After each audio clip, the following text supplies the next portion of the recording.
We are live can be.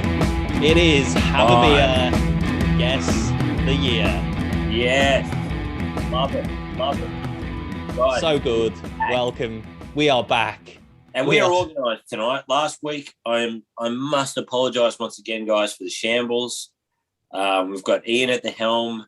Next week, I might get Josh maybe to jump in for a couple of questions or whatever that he can add, but definitely will not get him to write all of the questions. I have got a bit of news for you, Kappa.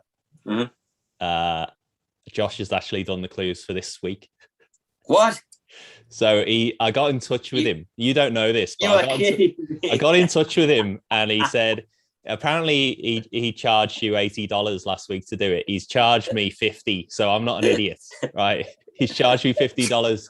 Should we get started straight away with it? Okay, here we go. First clue. The Olympics were held in Sydney in this year. Kathy Freeman won the 400-meter gold in this year, wearing an iconic spandex suit. This was a year when people feared the millennium bug. This year, Robbie Williams rose to fame with the song Millennium.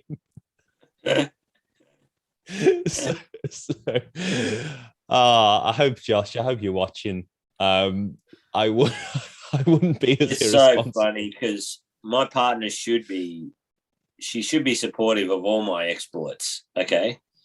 And she goes, "Are you doing Have a Beer Guess the Year tonight?" I was like, "Yeah." She's like, "Oh," and I'm like, "What? What do you mean? Like, you don't have to do anything. You just sit downstairs, you know?" And she's like, "Yeah, but Josh makes us watch it."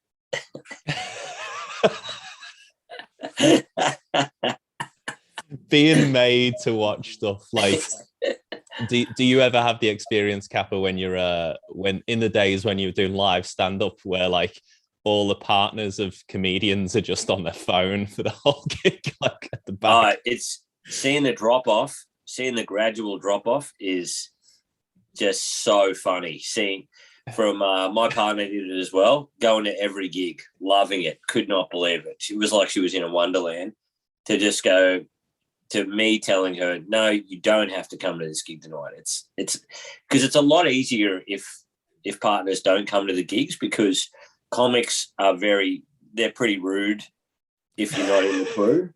Like, it's very hard to find a comic that'll talk to your partner or talk to a mate that you've brought along. Like, they're in their zone. They're bitching about people. They're talking comedy. It's very secular. So you've got to convince them of that.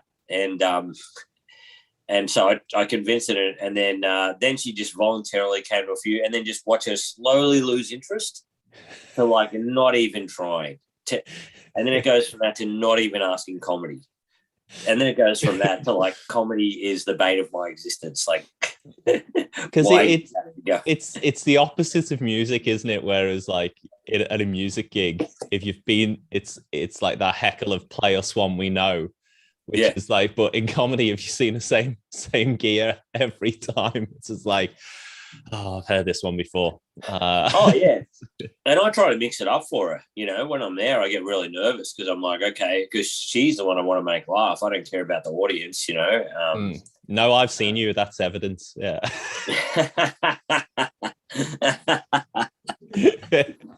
So we've got heaps of people here, Kappa, tonight. We've got big news in the chat, Ian. Big news in the craft beer world that everyone's talking about it. Stone and Wood got sold. Yeah, along with Two Birds, Fixation. Wow. Sunly Seltzers, R.I.P. Sorry, Sunly. But yeah, pretty sad about Two Birds and Fixation particularly. But hey, look, turns out everyone has their price. They're both great beers, all great beers. So good, but also counterculture as well. Also bloody good on them. I'll sell out for anything. if any advertisers are watching, Ian and I will do anything for you. We'll drink Tui's New for a year. Oh, yeah. No. Tui's old. Yeah. I felt like such a prick the other day because I caught up with a mate for a bit of exercise, a brisk walk. Mm. And he pulled out a VB. He had 2 cans of VB. He said, would you like a VB, to get the hydration up for our brisk power walk? Yeah. And I declined. I said, absolutely not. And made us walk to a craft beer bottle so I could get myself. There's I couldn't think of anything worse. Well, I've still got this this rusted bottle of Melbourne Bitter, which is full, which I found in my garden, which I dug out as I was digging lots of holes in my garden. It's still full. I'm gonna have to neck this at some point. I think maybe not tonight, but I'm actually got a nice cup of tea tonight because Kappa, big news in the beer industry today. I got me AstraZeneca. Oh, where's it gone? Where's it gone? Oh boy.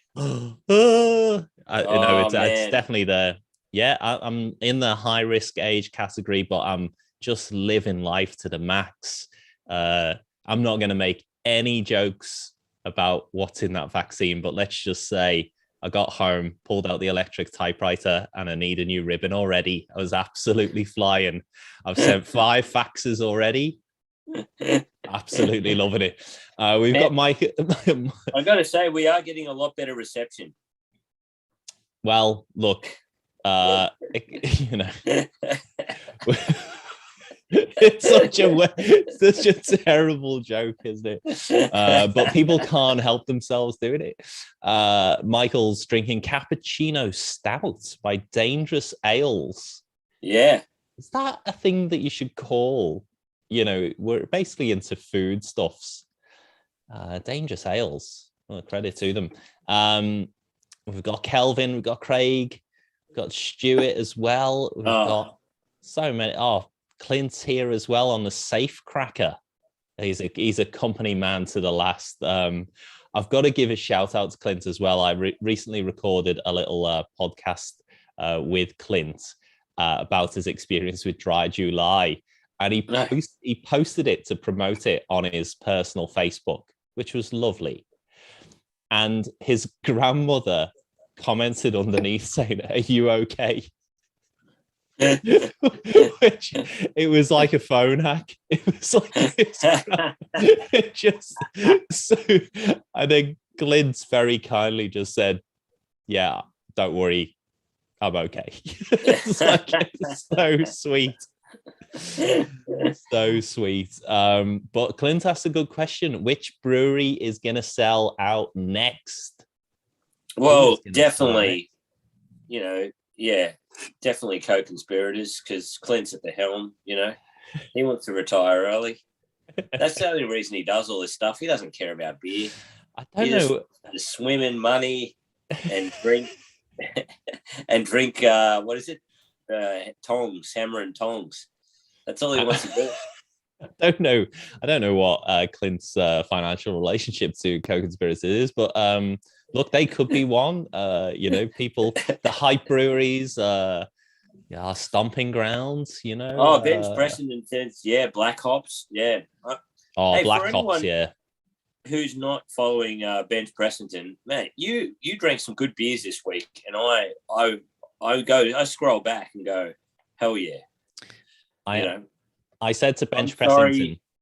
Sorry. So yeah. No, yeah, I sent Bench Pressington a message after an episode the other week, just promising that I'd buy him a beer in Frankston, where he resides, because I just want to go.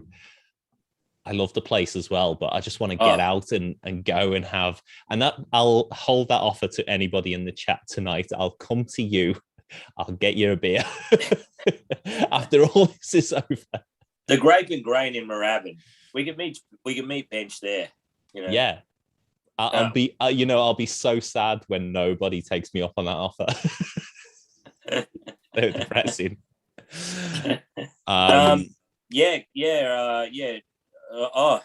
Clint, he loves the cheeky tongs. And Kaleidoscope says, yeah, buddy. Yeah, she said that Colonial probably might be the next one. So, yeah, good. That is a pretty good guess. Yeah, Colonial are they're owned by billionaires anyway. So I guess so. Yeah, I don't know what their thing would be, but I am sorry, Daniel. I'm sorry that I am drinking a Bolter. I'm sorry, but they sent me a case of the new one, so I had to, and it's actually really good. It's really good. So, the Easy Hazy. I've made up for it by also getting one of my faves. A Bad Shepherd. You can't go past Bad Shepherd, huh? Yeah, absolutely flying with that one, but a bit too sweet for me. Bit too sweet. Yeah. I got a sweet tooth. Clint's saying as well that I copped a bit of sun today. I think it's part lighting, part Irish heritage skin, and part me digging holes in the garden looking for more Melbourne bitter. Yeah. I did have sunscreen on, but clearly, I mean, this light is burning me, so it's going to be difficult for me to not be red. It's just, it upsets me more than, sometimes I look like somebody's got a giant fist and is just squeezing really hard. It's just good. Anyway. Mate, it makes me think, when did Melbourne start opening up and we actually got to meet everyone from Have a Beer Guest a Year? When we had beers at the post office and we went to Westside Ale Works. Those were great. Yeah, they were fantastic. Great days, weren't they? I wonder what days they were, but they were very good. Yeah, they would have been kind of November, I think, last year. Yeah. So maybe Kappa, we could be seeing some live episodes this November, or December or January. We'll see how we go, but yeah, absolutely. And I remember drinking the Bolter Easy Hazy at Cooper's Inn with you at the festival. I think maybe the week before your show started. I think we were drinking pints of that, and it was amazing. It was like, it's 4%, isn't it, or something? Yeah, it's really nice. It's really good. I'm actually enjoying it a lot. Yeah. I must say, guys, a couple of weeks ago, I had the new counterculture one, the salty porter, salted caramel porter, and the guys at the local bottle-o, my local bottle-o, McCoppins, they were like, it's counterculture. I think they've let themselves down a bit. And I was like, whatever. I had it. I loved it. However, I must say, for it is $11 a can. I had the Fury and Sons salted caramel. Sorry, not salted caramel. I had the Scotch ale. Scotch ale, and it was just as good, I must say, for around $5 or $6. So that I agreed. I disagreed with them at first. Then talking to the guys at McCoppins, I was like, yeah, they're like, man, for $11 a can, you want something a bit more robust. So that's cool. At that point, I leapt from a beer drinker to maybe knowing a bit more.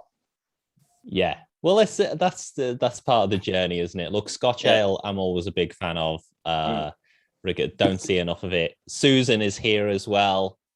Brilliant to see you, Susan. Craig as well has just dropped a bombshell in there. Bolter are overrated. And so good I mean, I want more people to drop the type of stuff that you see in beer forums on Facebook. That is, and I love that there's not going to be a pylon. But you know what, Craig? Going to be, oh yeah, good. That's your opinion. Yeah. Craig, I agree. But I also disagree, because the only reason I fully understand. However, it's got this Queensland smashable element to it, where you're like, look, not overly crazy. It's not like, fuck, that's the best. But I'm just like, I could so go another one. Yeah. This like addictive. Yeah. No, I'm fully with you guys on that. But also, I'm like, I could drink 20 of them.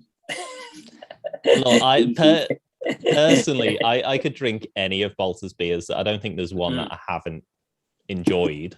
But they are sellouts. So, filthy sellouts. I wonder if Stone and Wood I don't know whether they put a clause in as well, like Bolter, where they said, look, 5 years, you can't touch anything. They probably didn't, did they? They probably just, because they've sold 100%, they're just like, see you, mates. Just gotta get out. Look, guys, the only thing I will say about a sellout is coming from country town Australia, right? And when I go back to Gundawindi, when I go to Bribie Island, the Bribie Island, for those who don't know, on the Sunshine Coast, is a time capsule. It's Jurassic Park. It's the oldest people you've ever seen. To go into a pub and see Stone and Wood on tap or Bolter is a gift from God. or Pirate Life. Pirate Life. Or maybe now Two Birds or Fixation. I mean, it's a pretty good it is a deal, gift, isn't it? From God. Okay. it's always a luxury to, like, I don't eat meat. And I understand that's a luxury. Like, it's a luxury to say no to food. And you're talking about a situation there where, we're so inundated here in Melbourne that we've got so much choice that we can choose not to drink and a certain brand and not be harmed because of it.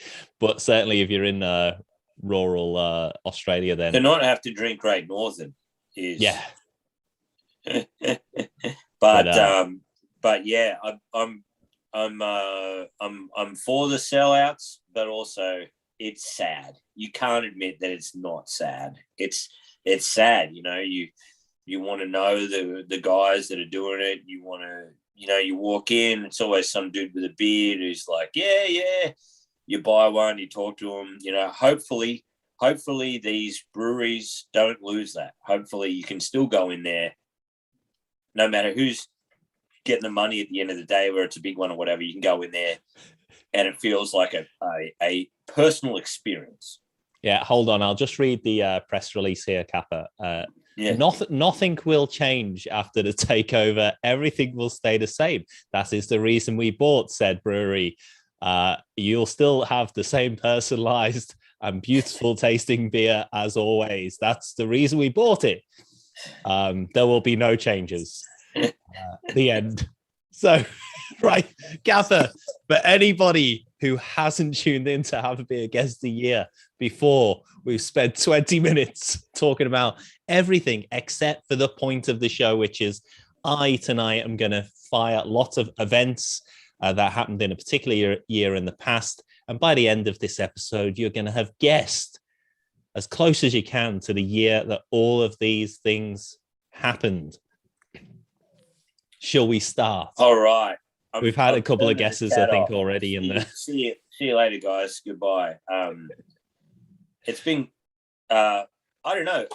I love talking to you guys. Sorry, I'm having fun tonight. It's a fun night. Absolutely. I've put on a fun shirt. I'm drinking out of a Smiley cup. I've had AstraZeneca. I've got to live for the next 3-4 days. This is the last time I'll have without a blood clot. So cheers to that. And I think it shows like how cool our viewers are, that we're all just having a great discussion about this. Like no one's like angry, or no one's like, get on with the show. Yeah, everyone's like, oh no, this is what I think, and it's just so cool to talk about it, because I can't. If I talk to my partner about this, she's like tuned out in 1 second, just like, what the fuck, I don't care. Yeah. And rightfully so. But it's good to have a lot of other people who think about dumb shit like this and talk about it. Yeah, 100%. Yeah. Look, all right. I'm still looking at the chat going, feral mountain goat, rare breed. Yeah. Kelv has just said ownership, independence is a poor measure of quality and provenance, which is true. 100%. Amazing. Right, we best get started. Kathy, you close down the chat. Everybody at home who's playing along, don't Google. This is going to be an adventure, this one. I can feel it. It's going to be really good. I'm on the clues, not Josh, not Kappa. I'll ask for that $50 back as well. That was very good, Ian. Very good. Yeah, thanks. It was a rip-off. So in this year, Kappa, the UK renounces its claims to the Samoan Islands. Ooh, okay. I didn't know they colonized them at some point. Yes. Okay. it's the United Kingdom, Kappa. I mean, invaded every country they've encountered. Yeah. So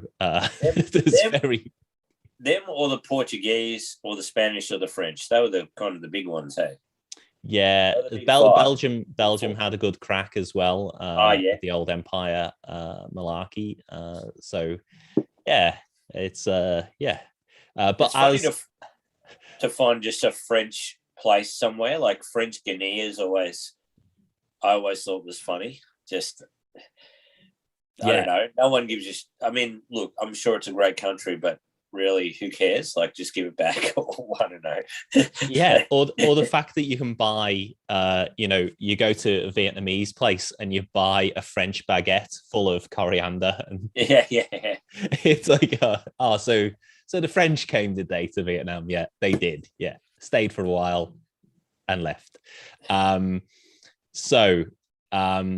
Also in this year, the US and the UK signed a treaty for the Panama Canal. It's all going on internationally. Education in this year was made compulsory in the Netherlands for the first time. Really? So what did they do? Did everyone do Steiner or whatever? I don't know Steiner. I don't know if you call Steiner an education, but maybe. Everyone was. Oh wow! Oh, we got a hot take from Ian there. Yeah, landed truth bombs tonight. It's a political episode tonight. We've talked about beer takeovers. We're talking about education. Well, Alan, our great leader, Alan Tudge, the education minister, was joining the culture war with his saying like Anzac Day is the most sacred of all the days, and children in school have to be taught a very positive version of Australian history. Which is not his job to decide. No. You should just teach all of Australian history and then let the students decide maybe whether they like it or not. We have to teach him about our mistakes and all the... No, we didn't make any. There was no mistakes made. Alan Tudge told me. It's perfectly fine. I remember saying to my dad, like, the Anzacs were brave men or whatever. And just my dad, he was like, he never sugarcoated anything. And he's like, we lost at Gallipoli. We got slaughtered. I was like 8 years old just hearing that. No, we didn't. We had the brave Anzacs who were fighting. He's like, no, they were all killed. Like, just, I thank him now, but it's taken me 30 years to thank him. And can we also just say that thank you to those brave Anzacs who did get led to their deaths by the fine Winston Churchill. My goodness, this is political. But anyway, political night. This is not. No snowflakes tuning in tonight. You get chewed up and spat out. Good luck chewing a snowflake. Also, Ian didn't have AstraZeneca. He had ivermectin. He had ivermectin. He had the horse. I didn't want to take any chances. I actually had both. I finished. They looked at me for 15 minutes. I checked myself out of the AZ queue, went straight into the ivermectin queue. Also, we'd like to promote the new beer for our big guest here, the Andrew Bolt Bitter. Andrew Bolt Bitter. Really. We could do a partnership with Andrew Bolt and ivermectin. And it could be, shutting the gate when the horse is bolted. That could be the beer. Man, I wouldn't be surprised if you released some absolute dog shit beer that tastes awful, but it's Andrew Bolt beer injected with ivermectin. It would sell harder than any Stone and Wood, any Bolter, any Tooheys New. So good. I don't know what's happened tonight. I'm going to drink tea more episodes, I reckon. It makes me red in the face, but... Yeah. Well, he's red in the face. He's ready to go. Controversial. All right. Puccini's Tosca premieres in Rome in this year, and the protectorates of northern and southern Nigeria are established by the British. Okay. Wow. This seems like a while ago. Education. Oh, we've also got, Kappa, obviously a partnership between Andrew Bolt and Bolter. The Andrew Bolter. That is very fine work, Stuart D.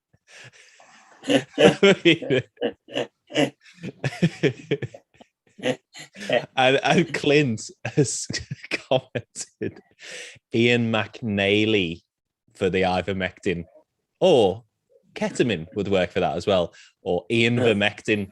That would be very fine. Very fine. Well, Ian, as we said before, we're here, Ian and I, delivering our political opinions. We don't care about you snowflakes. No, it's just like outsiders on Sky News. This two white men approaching middle age, slightly red in the face, wearing a Hawaiian shirt that is way. One's not working, the other one works. In education, kind of. Oh, incredible. All right. The Newcastle Badminton Club, which is Newcastle, England. Why I spooky man, I like me tea, dead milty like, and go and play badminton, man. I hope that was acceptable for any Geordies listening. The Newcastle Badminton Club forms in England and is the oldest badminton club in the world. Wow. Okay. This is getting tough. I don't know, because I don't know if I've discussed this before, but I probably have. But about the colonization thing, my grandfather, he worked for a British bank in Zanzibar, and my father was born in Zanzibar. So this is a hard thing because it's not Freddie Mercury, is it? No. He was born in Zanzibar, wasn't he? Yeah, that's it. Yeah. Apparently you can go to the cafe or whatever where he was born. Wow. But yeah, my dad was the first white child born in that area or something. So he was praised by the Sultan. They had the Sultan. My grandma would always talk about the Sultan. When the Sultan walked down the street, everyone bowed. And one time the Sultan walked up to Dad when he was in the pram and touched him on the head. And that was a huge honor. Wow. Yeah. So I don't know how long they'd been colonizing before that. I mean, a bank is pretty. Yeah, it's a pretty amazing story. My granddad had just got back from the war, got back to London, hated it because he was there during the Churchill years, the bombings and everything, and he hated London. He got a job in a bank, hopped on the train with his bowler hat and umbrella, and then he just saw all these 70-year-old men with bowler hats and umbrellas on the train, and he's like, "Oh, fuck this! I don't want to do this." Looked at the poster above them, and it said, "Boat trips to Africa, £5." Got off the train, rang the number, and they said, "Bring your £5. Meet you at the dock in 2 days or whatever." Got on the boat, and then he won a huge amount of money in a poker game. He was on the boat. Yeah, on the boat. Yeah, he won a huge amount of money. So then he got to Zanzibar, and he said that he had to pinch himself. He was like, walked in, got a job at the bank. My grandma was the secretary. Wow. And he said they said like, oh look, we won't have a house for you yet, so you just got to stay in this motel by the beach. He said he just pinched himself every day. Yeah. Wow. Yeah. I love that. Like just looking up and seeing like, oh, there's my next job opportunity.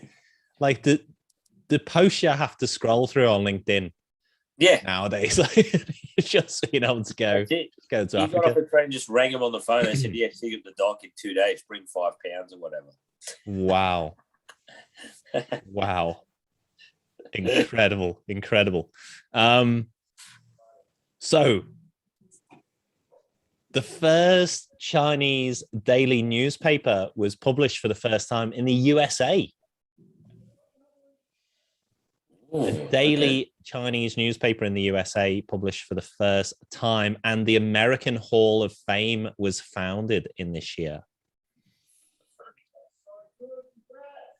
France also limits the working day for women and children to 11 hours. We don't want to we don't want to, you're going home tired. We're going to stop 11. We don't want you, we want you to be able to see at least 15 minutes of the sunset. We kind of shows you what hours are working in those times. Probably 20 hours a day, right? It's like, yeah, it's pretty brutal. I think even now, I think you can work as a 14-year-old, I think in the UK, but it's a maximum of 5 hours, and it has to be light duties, and so still quite long. It's a long time. I remember. I don't think the French. I think they kept restricting those hours because I worked in Norway for a bit in a construction site. And there was a couple of French guys, and they said, "We work here because you can work overtime. You can work as many hours as you can." In France, it's just like 8 hours illegal to answer an email after all that kind of shit. Yeah, I think Germany definitely has laws that it's illegal to like send emails to your workmates after hours. And France, I think they had a 35-hour week I think that's kind of a bit blurred now, but they had 35-hour week. So it was basically 8 hours at work, an hour for lunch, and that's it. Like 5 days a week. It's the better way to go. Oh, so there's a monument in Melbourne, like with 888, 8 hours of sleep, 8 hours of leisure, 8 hours of work every day. Yeah. And that was like from, over 100 years ago, whatever. It's like, what have we learned? It's like work. And then you retire when you're old and shit and can't do anything. That's when the prime of your life. Yeah. And the worst thing is that obviously like, people are, this pre-COVID, people are doing work on their mobile or their laptop on the train to and from work. I mean, even when you have to work in, the bloody cotton mill, you didn't have to take the loom on the train with you on the way home. Like, you're still working. It's ridiculous. Anyway, more politics. We've also got, the American Hall of Fame is an interesting one because that's found that also Ajax of Amsterdam. This might drop for some people, some soccer ball fans, but Ajax, the team named after the Greek hero of cleaning powder, Ajax of Amsterdam, were formed in this year in the Netherlands, and the New York City mayor breaks the ground for an underground railway link between Manhattan and Brooklyn. Okay. This is a hard one because, this could have been a long time ago, but then also a Chinese newspaper could have been done 50 years ago, or it could have been done 1,000 years ago. they did invent paper. So. Yeah. We've also got the first modern submarine is purchased by the US Navy. Oh, okay. So the first modern built submarine is bought by the US Navy, and a 50-mile race is won by an electric car in a time of just over 2 hours. Okay, so what, a against other electric cars, I guess. Look, it was a bit loose on a detail, but how electric is this car? Is it like Back to the Future 3 steam powered? They just set fire to it. Just pushed it down a hill. The US Post Office issues the first book of stamps. So presumably before that point, they were issued individually or on a strip. But stamp collecting, that was wild. I tried that for a while when I was a young kid. What's the name for it? What's the name for a stamp collector? It's got a special name, hasn't it? Someone in chat will know. I remember someone gave me so many stamps once. I was collecting them, and then they gave me books and books. Fun out. So I think it was like a cheapo version. Sorry, you just were breaking up there, Kappa. Or I was you were totally frozen.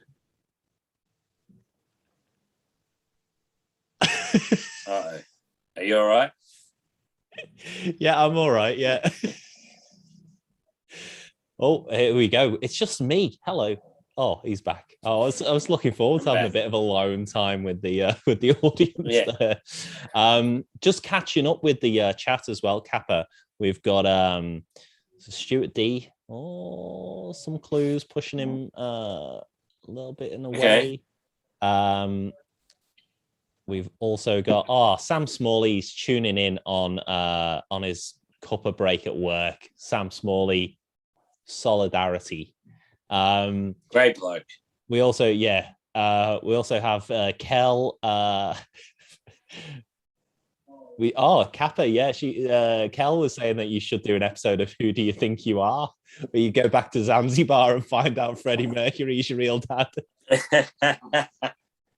Yeah, well, we can all agree I do have his vocal tones and his charisma. We can all agree. Yes. I wouldn't be surprised. I would not be surprised. So, I would. I'd be quite surprised, but what a comedy festival show that would be. Freddie Mercury is my dad. So yeah, we've also got concerns about Nicholas iPad, and also the fact that you've just buffered completely out of this as well. I don't know where shall I kick you out? Yeah. Here we go. We're all right. Just give me 1 second. All right, I'll cover for you, Kappa. One second. So we've also got talking about Gold Rush. We're talking about the modern submarine. Difficult because the word modern. If it was just submarine, that might be a difficult one. We've also got Elder Taco here. I've just noticed you, Elder Taco. You've come up with the stamp collector name as well, the philatelist. How's this? Is that how you say it? Philatelist? Yeah, that's good. Yeah. All right. A philatelist? Am I? Is a stamp collector.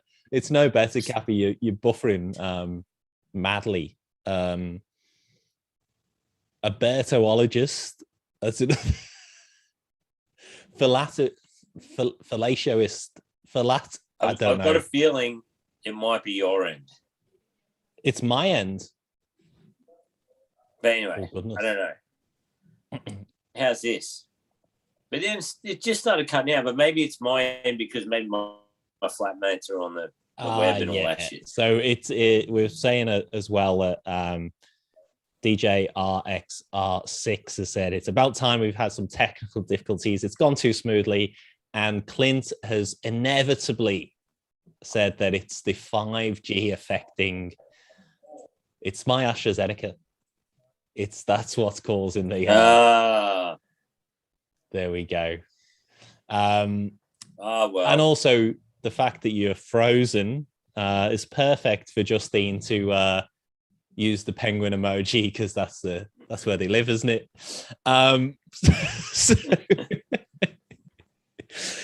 so we have this is a fascinating one, Kappa.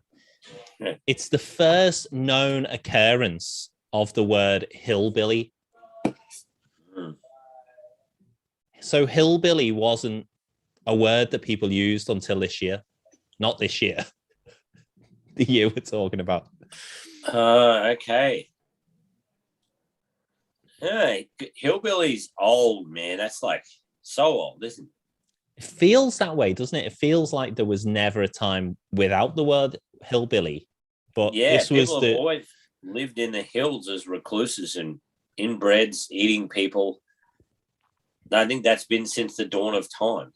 But it takes a while for the people who write dictionaries to find out. So I presume that's what happens. Although I imagine if you're writing a dictionary, you're probably better off living in the hills. But The Wonderful Wizard of Oz is first published in this year with illustrations and published and released in Chicago. Oh, wow. Okay. And the Associated Press, the AAP, as it's known, organizes in New York City and begins as a non-profit news cooperative in this year, which sounds idyllic. A non-profit news cooperative. What a joy. Yeah. Why don't we do stuff like that anymore, hey? Yeah. Also, the trademark escalator is registered by the Otis Escalator Company. Ooh, this is kind of when things. This is kind of.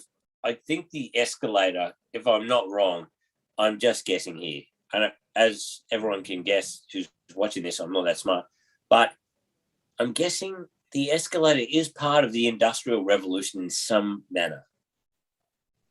Like that's got to be part of that shopping center era where you stop having stairs and things like that. Yeah, it's interesting as well that escalator is a trademark. You know, like yeah. I use it without realizing that it was a trademark. Or I don't know if it still is. Is it one of those things like Thermos or Hoover where it's just, you know? So it was never a word.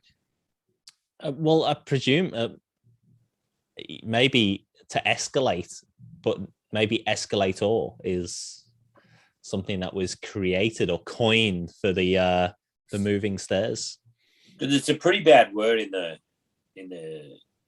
a modern, working environment. Like we're going to have to escalate this or make an escalation. Yeah, I hate that in a call center. It's gone from like like cool transport. Like, oh wait, you don't have to walk up the stairs to like, fuck, this has been escalated. It's taken a real negative sense. Yeah, 100%. We've also got the Russians in this year. They order that the official language of Finland should be Russian.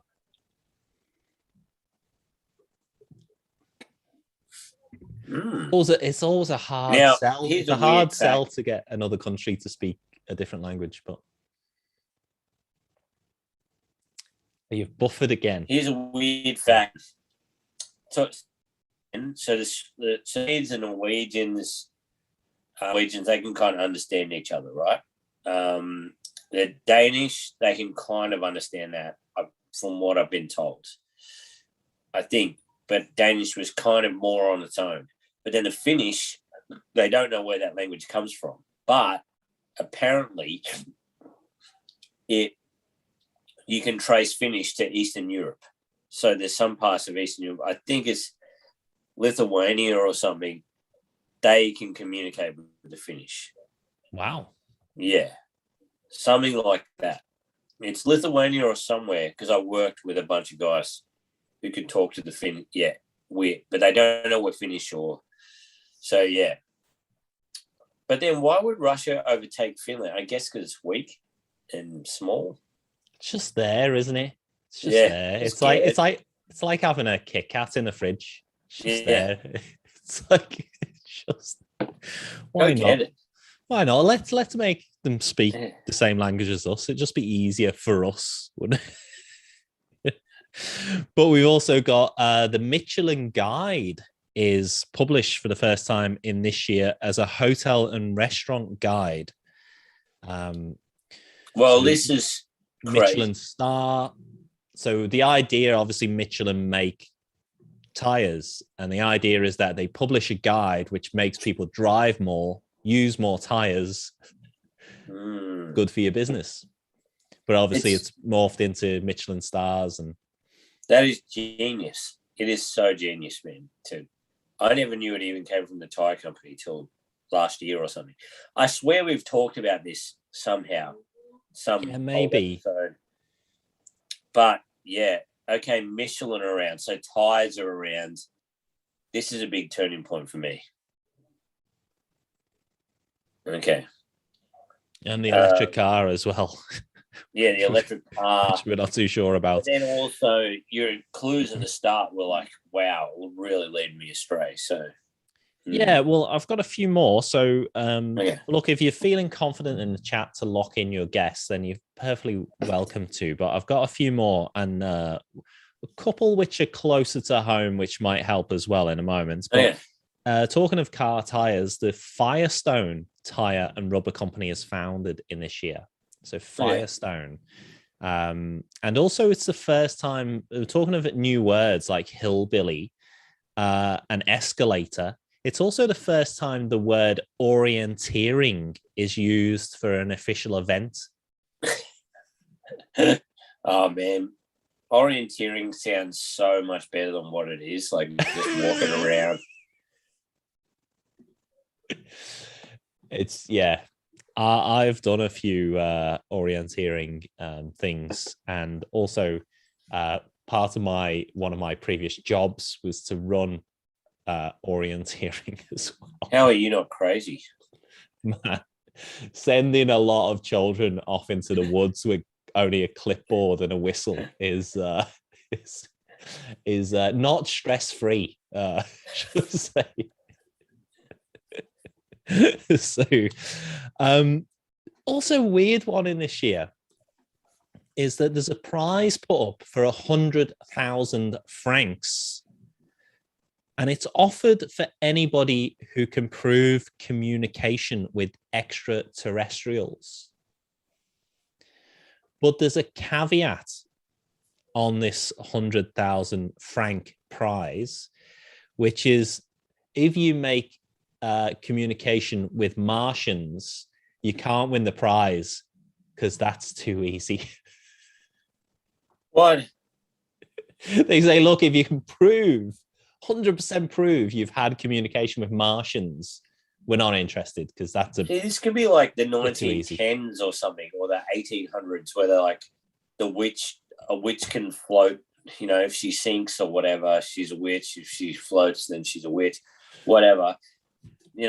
That kind of thing. That's this kind of era. Like, if you can communicate with the aliens, that's easy. It is. It's quite a bizarre thing, but that might help you place it. Also, the Social Democrat Party of America holds its first convention. So we've got a few interesting clues, and a couple of ones which are closer to home. Is that, and this might give it away for some people, particularly fans of Australian literature. The story of Picnic at Hanging Rock is set in this year. Okay. So the story of the girls who go to, I think it's called Appleyard School.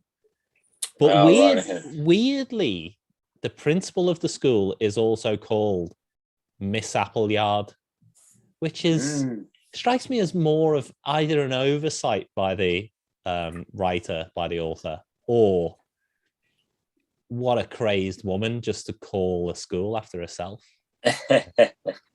You're not going going around some Melbourne's elite schools saying, could I please meet Mr. or Mrs. Scotch, please? And also close to home as well, the Puffing Billy, or what is now the Puffing Billy Railway, is opened for the first time. Okay. All right. Well, they got coals and stuff, and yeah, I don't know. I myself, I guess it must be cool for kids to ride in a steam train. For me, could not be more bored. Yeah. If I ride in something old, it's got to be fast and it's got to like hit corners hard, and it's got to be wild, you know.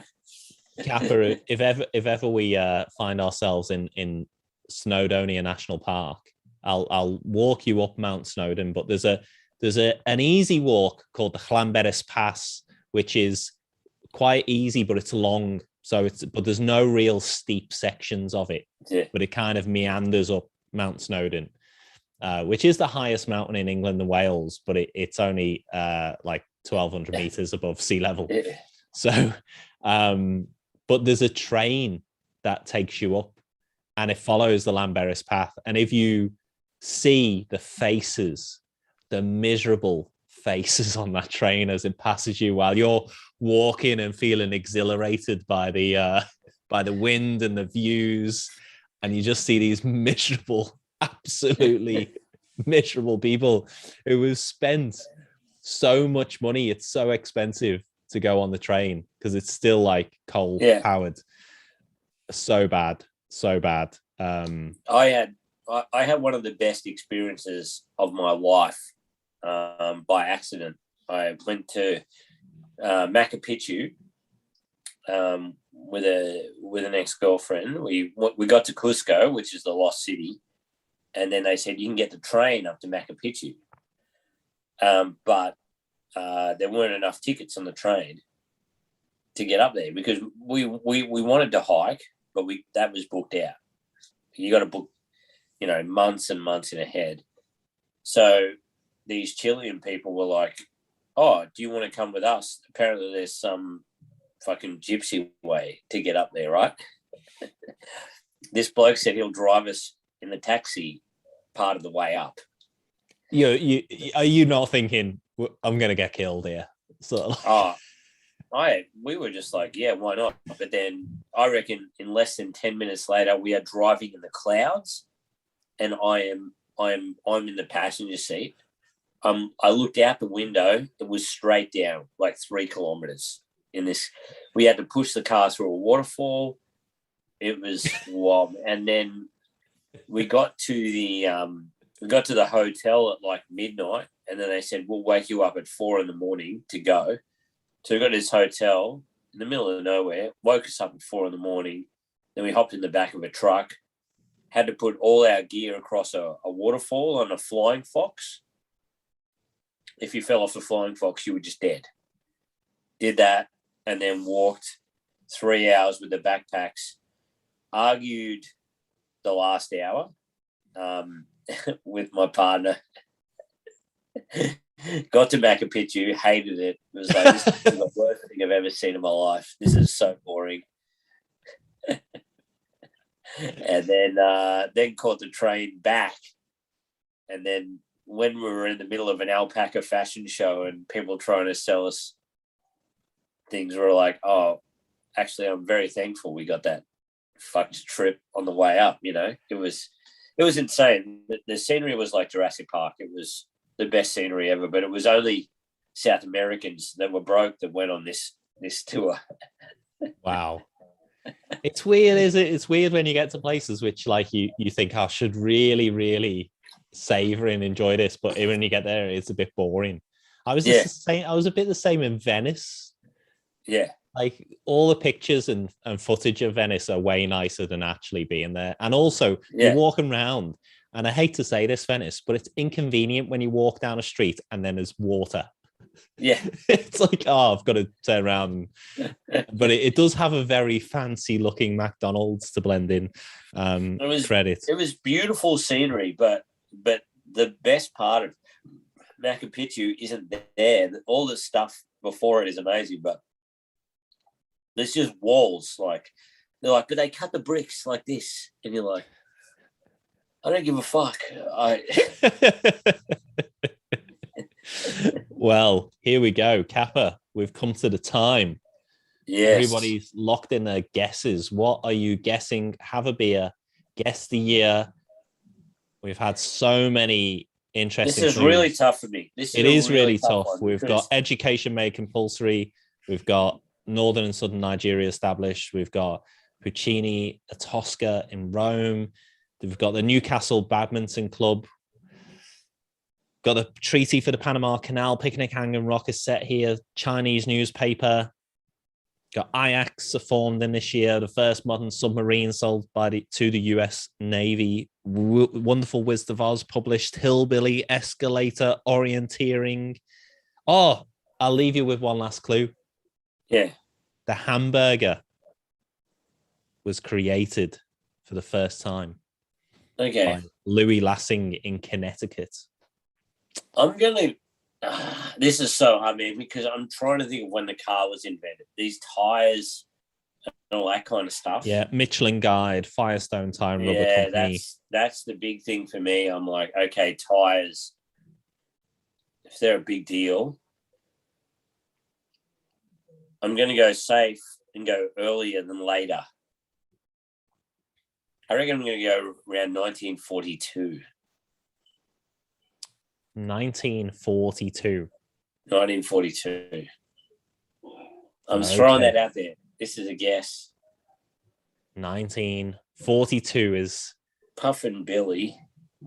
Nicholas's iPad's guess. Yeah. Let's see. Yeah. The year for Have a Beer Guess the Year this year is 1900. Oh, whoa. Oh, my God. But like 1900. 1900. Isn't that crazy? The Firestone Tire and Rubber Company found, Michelin Guide founded, Puff and Billy Railway opened. Picnic Hanging Rock was set in 1900. It was set. But then, like, Wizard of Oz, was that written then? Wizard of Oz was first published in as a book with illustrations in 1900. The US Post Office issued their first book of stamps. Hillbilly was used. The 50-mile race was won by an electric car set on fire and pushed down a hill. The first modern submarine. Electric car in 1900s. Apparently so, 1900. I purposely didn't mention, which I think it would have given it away to everybody watching, and obviously with you from Zanzibar heritage, might have known intimately about the Boer War. There was a lot of battles, particularly the Battle of the Spying Kop, which Liverpool's famous Kop stand is named after. But the American Hall of Fame was founded, first Chinese daily newspaper in the US, 1900. Incredible. It's incredible. Guys, I must admit, the amount of shame I'm feeling right now is unfathomable. You know, like, what was everyone else's guesses? Look, we had a bit of a fair spread. We had some people going 1890s early on, 1922, and then it got a little bit honed down. I think particularly for Kel, I think the clue, correct me if I'm wrong, Kel, but I think the clue about Picnic Hanging Rock was the one that tipped over. Michael guessed 1912. We also had 1928, 1902. We had a lot of finessing of dates as we got a bit further on. But yeah, we did get a few correct guesses. Oh my God. Craig P, Susan, bang on, and Stuart D, 1901. Susan changed to 1901. Oh no. Susan.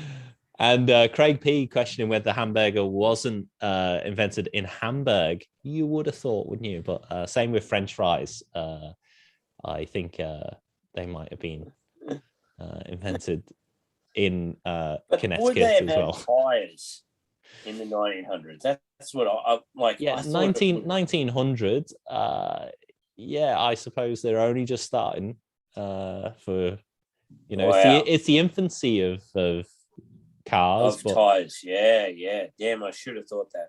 But also the whole car thing's a bit skewed because we think of car production as Ford. So like the Model A Ford, the Model T Ford, and that factory production. So that factory production of the cars is a bit later. But the actual making of cars is like in the late 1800s. But obviously they weren't made on an assembly line. They were made in one place and didn't move anywhere. You just call people in to fix it up when it was needed. But yeah, Kel did say she knew that from Hanging Rock. Good story as well. And great that Kel, this is her second time ever of guessing the correct year. And the other year she guessed correctly was 2008 when she got it from a Katy Perry song. So we know Hanging Rock, Katy Perry, that is the Venn diagram we're working with. Craig P said he locked in 1899, but I'm gonna look. We did say when we do this what are we doing here? A live stream. I was going webinar podcast. I don't know what this is. Webinar, whatever but you like. We basically said that the longer in time it goes back, the more leeway you can have. But 42 years is too much, Cap. 42. I think you guys can sack me now. Oh, apparently Michael's saying as well, there's lots of cars in 1890 to 1900 that ran on alternate fuels. So there were a bunch of cars that ran on coal and steam. That is a different time, isn't it? I mean, I feel like, don't say that too loud, Michael, because the current government, if they find out cars used to be run on coal, you'll have to have a guy sat on the back. It'll be your fault, Michael. Shoveling coal into the boot. So good. So, and Joel C's just researched that. He said there was less than 3,000 cars in France at the time. But obviously Michelin were quite smart because they knew it was the future. They were trying to get those 3,000 cars out of the driveway and to fancy restaurants and hotels. So that's fantastic. And Craig P as well said the Model T Ford was 1908. So we'll remember that, not to use that as a clue in future as well. So, and the first car imported into Australia arrived in 1900. I love that our audience are just guessing and like with complete integrity. And then as soon as it's over, like the end of lockdown, go in and researching on the internet. That is super. It's insane, man. I don't know how people have really got in the ballpark. You did great clues this week and really stumped me. You even stumped Susan, who was out by 1 year. 1 year. Getting rusty, Susan. I mean, look, it is literally 121 years ago. So all of those things happened. It does make you question, what is wrong with Susan? Is she like got a photographic memory? Like, not that that's wrong. Look, should Susan be a spy? I think Susan might well be a spy. I mean, obviously, just on a break watching this, and then straight back to spying after. Very good. Kappa played a blinder. What fun it was! We covered so much. We've even run wildly over time, but hey, we're in lockdown, nowhere else to go. We will see you all next time for another Have a Beer Guest Here next week, same time, Thursday, 8:30, live on YouTube. Kappa, it's been a pleasure as always. Well played. Take care, everyone. Thank you. Bye.